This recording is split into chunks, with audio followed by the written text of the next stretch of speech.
رزق میں برکت کا ایک بہت بڑا ذریعہ شکر ہے۔ ارشاد فرمایا لَإِن شَكَرْتُمْ لَأَزِيدَنَّكُمْ، اگر تم شکر کرو گے وہ تمہیں اور زیادہ عطا کرے گا، اور اگر تم شکر نہیں کرو گے وَلَئِن كَفَرْتُمْ، کفران نعمت کرو گے، إِنَّ عَذَابِي لَشَدِيدٌ، تو پھر میرا عذاب بڑا سخت ہے۔ رزق کے اضافے کا ایک اور بہت بڑا سبب انفاق فی سبیل اللہ ہے۔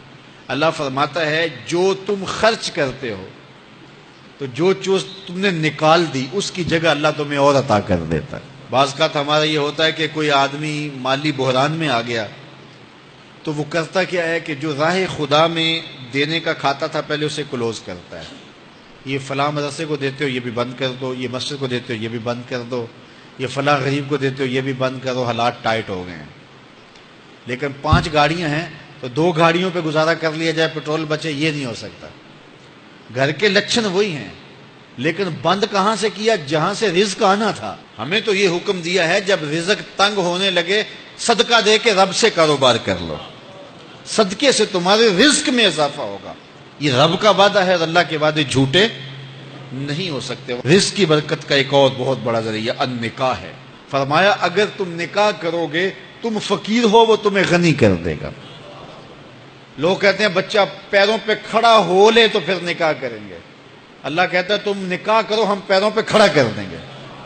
ہمارا فلسفہ اپنا ہے، اس کا حکم اپنا ہے۔ وہ کہتا ہے ابھی تو یہ اپنے لیے نہیں کماتا تو جو آئے گی اس کو کہاں سے کھلائے گا؟ میاں جس نے آنا ہے اس نے اپنا رزق لے کے آنا ہے۔ تو بچوں کی شادیاں کرو، اگر وہ جوان ہو گئے رزق نصیب ہوگا۔ اپنے اہل خانہ کو نماز کے حکم دینے سے رزق بڑھتا ہے، کیونکہ جو صبح کا وقت ہوتا ہے یہ رزق کے بٹنے کا وقت ہوتا ہے، اور جس گھر میں صبح کے وقت لوگ سوئے ہوئے ہوتے ہیں وہاں بے برکتیاں ہوتی ہیں۔ تو طلوع فجر سے لے کر کے طلوع آفتاب تک اپنی اولاد کو، بیوی کو، بچوں کو نہ سونے دیں۔ اس وقت رزق بٹنے کے لمحے ہوتے ہیں۔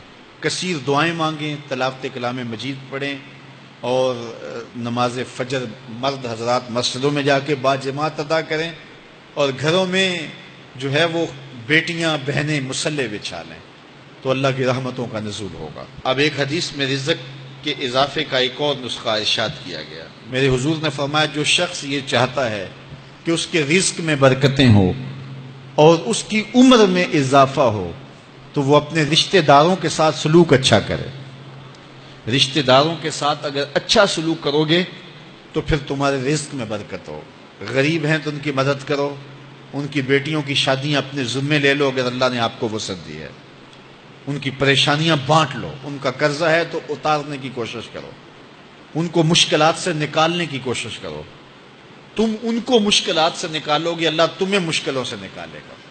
تمہارے رزق میں بھی برکتیں ہوگی اور تمہارے مال میں بھی برکتیں ہوں گی۔ فرمایا بہتر صدقہ وہ ہے جو ناراض غریب رشتہ دار کو دیا جائے۔ اگر وہ پھنس گیا ہے، مجبور ہے، ناراض ہے، تو اس کو اگر دیں گے تمہارا نفس اس میں شامل نہیں ہوگا، تو یہ افضل صدقہ ہے جو ہر صورت میں قبول ہی قبول ہے۔ رزق کے اضافے کا ایک اور سبب الاحسان الی الضعفاء، جو کمزور لوگ ہیں ان کے ساتھ اس نے سلوک کرنا۔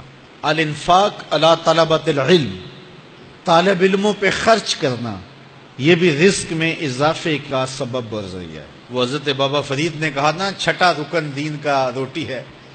گھر میں کچھ نہ ہو تو پھر نہ نماز اور نہ ہی دیگر امور کی لذت آتی ہے، تو یہ رزق فراواں اور وسیع اور مبارک نصیب کر دے اللہ۔